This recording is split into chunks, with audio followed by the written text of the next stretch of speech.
I'll give you the speakers the heads up that I'm going to shift gears on you a little bit, because certainly in addition to diving into the industry, one of the things that we try to do in the Cincy Chats is give people a chance to learn a little bit more about you.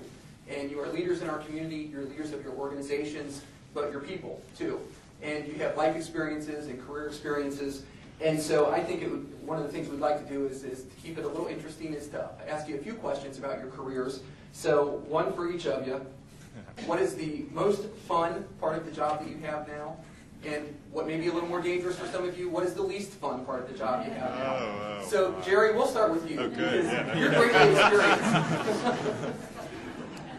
Well, I don't recommend... You can't, wait, sorry. You can't say it's working with me. Either good or bad, right, exactly. I'm good at my work, so I keep my internal dialogue under control. Well, I don't recommend an economic contraction. Living through the last 3 years, I've actually had to figure out how to run a business, and so that's been tough. You know, if Phil or someone had told me that all of my validation in my career was going to be front-loaded, I might have gotten out sooner. But I have learned a lot about running a business, but it has been a challenge. And you know, I went to design school to avoid math, public speaking, and writing. So what do I do for a living? I make numbers balance. I do these things, and I write. So beware. You know. I can assure you, you're not going to do in 20 years what you think you're going to do, is the lesson. But I do think feeling the responsibility for people who expect the best of you, both your clients who are counting on you and the employees that you have the privilege of working with, is very important, and that's been tested in virtually every enterprise in the last 3 years. So that's the thing I like least.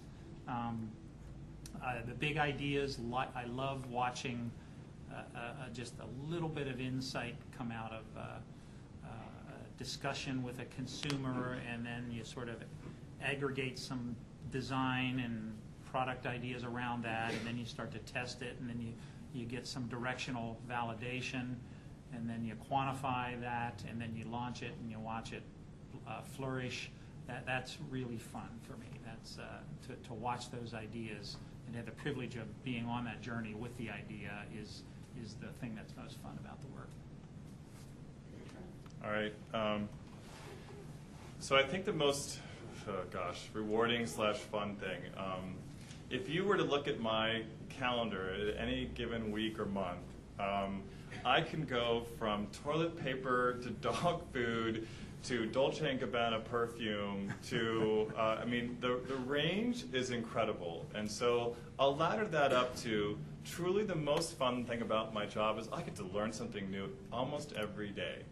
And I would encourage all of you to put yourself in a situation where you really do feel like you're learning something, you know, new, you're gaining a new perspective, you're keeping your kind of inquisitive nature skills sharp. Because that is something that I just love.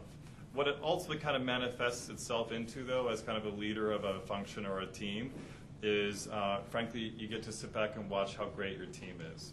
So that, to me, is one of the most rewarding dynamics, is to watch your team run. We had a global meeting here where we brought in 400 of the design leaders from across the world about a couple of weeks ago here in the city. And the design team put on arguably what I thought was probably the most inspiring 4 days for both people in our function, as well as we invited some kind of honored guests from across the P&G company. And at the end of the 4 days, they stood up and said things like, I've worked at P&G for 29 years, and these 4 days absolutely defined my career.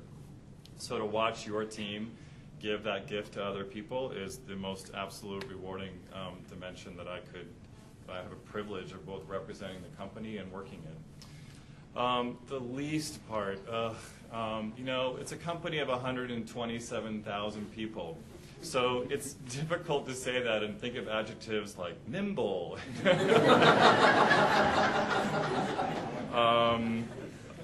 You know, There's a lot of cooks in the kitchen. I won't go any further, but sure, that can be both frustrating. But what I love about those also is like, okay, I'm smart enough. We can figure this out. This is a great design challenge. How do I figure out how to get out of this scenario what I want? How do I get out of the scenario about how to move faster? Apply what's uniquely strong about design. I'll show them how bad this sucks, or I'll show them how great this idea is. I'm not going to talk about it or put it in words. So, yeah, it's been a really interesting adjustment to go from a relatively smaller company into a large one. But so there's some frustrations there, but my message would be, frankly, stare down those frustrations, apply what you're really great at, and figure out a way to move through it. And that can actually turn out to be some of the most rewarding things that you've done. Can I say one more thing? Sorry, before I pass it to you. One of the really rewarding part about the job, and I would encourage you all to do it, it might, Doug, be a question coming up in the future, but is when you have the opportunity to travel, is that you really go and live in the area where you're traveling to or experiencing. I have had life-altering experiences at moments when I almost didn't really expect it, or frankly, I was so dead tired from traveling for 2 weeks, and I'm like, ugh, I really don't want to travel on some really hot bus to go talk to a consumer in Vietnam about why she buys laundry detergent. I'm like, I could just sit at the hotel and hang for the afternoon, all right? Catch me later. And that one experience turned out to be truly the most life-altering experience, to sit down in a woman's home, 2 children. She lives in a 10 by 10, home that she and her husband built out of construction materials around the world, and talk to her about her aspirations for life. I mean, we as a community, going back to what makes us strong, those experiences and bringing those back here, life-altering. And then for you to be able to share those with others is one of the most precious gifts that I think we can give both each other and what makes this region distinct. So, a little long, sorry. And I meant to follow that. Cheers. Yeah. Well, for me, the fun side, genuinely, and it kind of follows Jerry's path to some degree, is when you work with people smarter than yourselves, enthusiastic, energetic, excited about what they do, have a phenomenal passion for what it is they're doing, it's contagious. And make sure you surround yourself with those people. I certainly have. And we talked about the space being in its infancy. Ideas, concepts, connecting data, and what that means for our various clients. That's exciting stuff. That's the fun stuff. Everything we do in this space is innovation. Jerry, you talked about that one little idea you had that germinates into this oak tree, if you like. We see that all the time, and that continuum of germination to oak tree is getting shorter and shorter.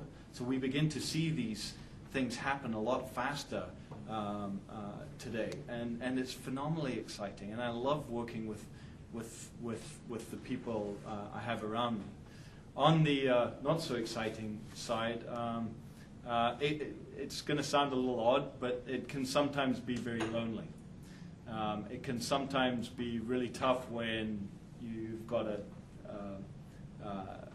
situation you're dealing with at work that you have to deal with yourself internally.